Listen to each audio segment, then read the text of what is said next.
Shalom, selamat pagi Cat Lovers. Mari kita memuji dan menyembah Dia, Raja di atas segala raja.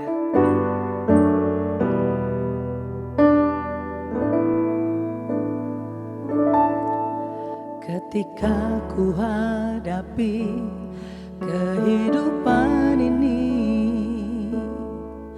jalan mana yang harus ku pilih? Ku tahu ku tak mampu, ku tahu ku tak sanggup. Hanya Kau Tuhan tempat jawabanku. Aku pun tahu ku tak pernah sendiri, sebab Engkau Allah yang menggendongku. Tanganmu membelaiku, cintamu memuaskanku. Kau mengangkatku ke tempat yang tinggi. Janjimu seperti fajar pagi hari, yang tiada pernah terlambat bersinar. Cintamu seperti sungai yang mengalir, dan ku tahu betapa dalam kasih-Mu. Janjimu seperti fajar pagi hari, dan tiada pernah terlambat bersinar. Cintamu seperti sungai yang mengalir, dan ku tahu betapa dalam kasih-Mu, dan ku tahu betapa dalam kasih-Mu, dan ku tahu betapa dalam kasih-Mu.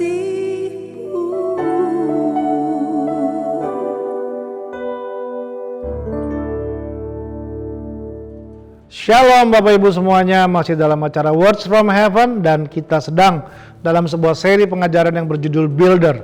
Dan hari ini kita masuk dalam pertemuan yang terakhir atau yang ketiga. Saya ulang sekali lagi dalam kitab Yudas pasal yang pertama ayat 20 sampai 22, kitab Yudas berkata, "Akan tetapi kamu, saudara-saudaraku yang kekasih," yang pertama dikatakan, "bangunlah dirimu sendiri atas dasar imanmu yang paling suci dan berdoa dalam Roh Kudus." Prinsip yang pertama kita telah belajar bahwa menjadi seorang pembangun kita perlu membangun diri sendiri, bertanggung jawab penuh atas hidup kita secara pribadi, nggak salahkan orang lain, nggak salahkan keadaan, nggak salahkan Tuhan, tapi punya tanggung jawab atas apa yang kita alami dalam hidup ini. Lalu ayat 21 berkata, "Peliharalah dirimu demikian dalam kasih Allah sambil menantikan rahmat Tuhan kita Yesus Kristus untuk hidup yang kekal."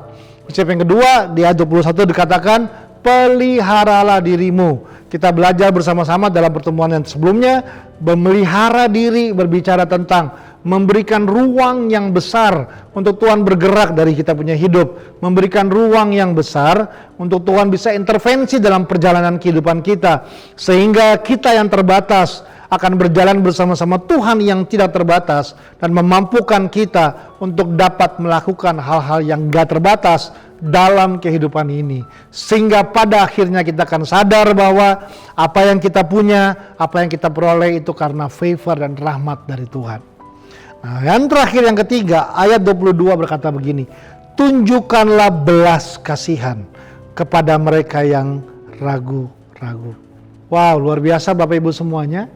Ternyata firman Tuhan berkata, untuk menjadi seorang pembangun dikatakan bahwa kita perlu menunjukkan belas kasihan. Oh, ternyata seorang pembangun yang sejati, dia harus kaya akan belas kasihan dalam hidupnya dia. Apa sih definisi belas kasihan? Definisi dari belas kasihan sangat sederhana, yaitu adalah apa yang di hatinya Tuhan, Dia mau taruh di hatinya kita, sehingga kita bisa melihat seperti Yesus melihat. Kita bisa merasa seperti Tuhan merasa. Dan pada akhirnya kita akan melakukan seperti apa yang Yesus lakukan. Karena belas kasihan selalu akan tampak dari sebuah tindakan-tindakan nyata untuk bisa melihat sebuah perubahan kehidupan itu terjadi dalam hidup ini. So, prinsip yang terakhir yang sangat penting adalah perkaya kita punya diri dengan belas kasihan, Bapak Ibu semuanya. Orang yang kaya dengan belas kasihan, dia nggak akan terfokus sama diri sendiri. Orang yang kaya dengan belas kasihan, hidupnya akan berguna bagi orang-orang yang ada di sekitarnya dia.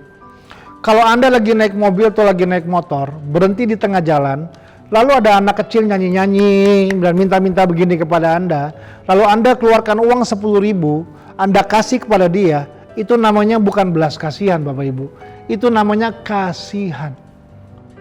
Belas kasihan tuh begini, Anda turun, Anda bereskan masalah anak ini, itu namanya belas kasihan, yang gak semua orang mau lakukan itu. Kenapa? Karena tanpa sadar setiap orang mau masuk ke area zona belas kasihan, mereka akan sering ditabrakkan dengan sebuah tembok besar yang saya sebut dengan nama tembok kebutuhan. Kita akan berkata seperti ini, loh Pak, saya aja sampai hari ini belum ngalamin mujizat. Untuk apa saya tolong orang lain? Sampai hari ini aja doa-doa saya belum dijawab Tuhan. Kenapa saya mesti lakukan itu? Sampai hari ini aja keuangan saya belum mengalami terobosan Pak.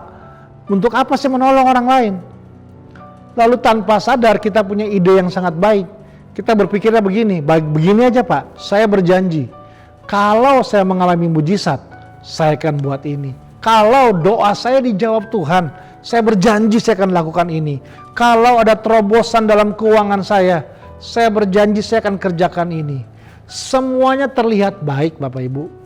Tapi lihat gak fokusnya? Semua tentang kalau saya, tentang saya. Apa yang saya mau, apa yang saya butuhkan, apa yang saya ingin. Itu lebih penting. Orang-orang yang kehilangan belas kasihan, seluruh kehidupannya cuma terfokus kepada apa yang saya bisa dapat, apa yang saya butuh, apa yang saya perlu, apa yang saya mau dalam hidup ini. Tapi orang-orang yang kaya akan belas kasihan akan berpikir seperti ini, bukan tentang saya. Meskipun saya belum mendapat jawaban sampai hari ini, tapi saya akan berikan saya punya hidup untuk menjadi jawaban buat orang lain. Orang yang kaya akan belas kasihan akan dengan mudah memberi diri untuk hidup ke orang lain, berbagi untuk orang lain, menjadi jawaban untuk orang lain, menolong orang-orang ada di sekitarnya dia. Orang-orang yang kaya akan belas kasihan nggak akan terfokus tentang apa saja yang saya bisa dapat dari hidup ini, tapi tentang bagaimana hidup ini bisa berarti dan berguna bagi Tuhan dan bagi siapa saja yang Tuhan izinkan bersentuhan dengan saya punya hidup. Buat saya Bapak Ibu, belas kasihan itu kayak dinamo gitu ya. Itu sumber kekuatan. Semuanya ada di saya bisa saja.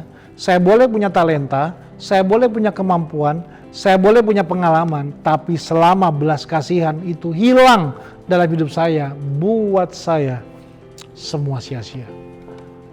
Karena itu mari sama-sama saya ajak untuk kita, yuk perkaya kita punya diri. Izinkan Tuhan memakai setiap kehidupan kita, sehingga ada belas kasihan Allah yang dinyatakan lewat setiap kita punya hidup, yang membuat kita gak akan tinggal diam ketika melihat sesuatu terjadi kepada orang-orang di sekitar kita, yang membuat kita akan mudah memberi diri kepada siapapun yang membutuhkan pertolongan dalam hidup ini. Karena belas kasihan selalu melahirkan tindakan nyata dari hidup ini. Saya berdoa setiap kita menjadi pembangun-pembangun yang sejati dengan menunjukkan belas kasihan kepada mereka yang ragu-ragu. Saya bersyukur buat hari ini, mari kita berdoa bersama-sama Bapak Ibu. Tuhan, terima kasih Tuhan, kami telah belajar banyak hal tentang menjadi seorang pembangun. Ajar kami Tuhan, beri kami hati yang besar agar kami bisa punya belas kasihan, untuk bisa melihat hidup dengan cara dan sudut pandang yang berbeda, agar semuanya bukan cuma tentang berfokus kepada diri kami sendiri, tapi tentang rencana Tuhan dan karya Tuhan kepada siapapun yang Tuhan izinkan kami jumpai dalam hidup kami. Ajar kami, bantu kami, dan tolong kami untuk bisa menjadi terang dan garam, menjadi jawaban bagi siapa saja. Kami serahkan seluruh hidup kami ke dalam tangan kasih-Mu. Dalam nama Yesus kami berdoa dan bersyukur. Haleluya. Amin. Terima kasih Bapak Ibu semuanya. Jangan lupa subscribe dan share video ini kepada siapa saja. Tuhan Yesus memberkati.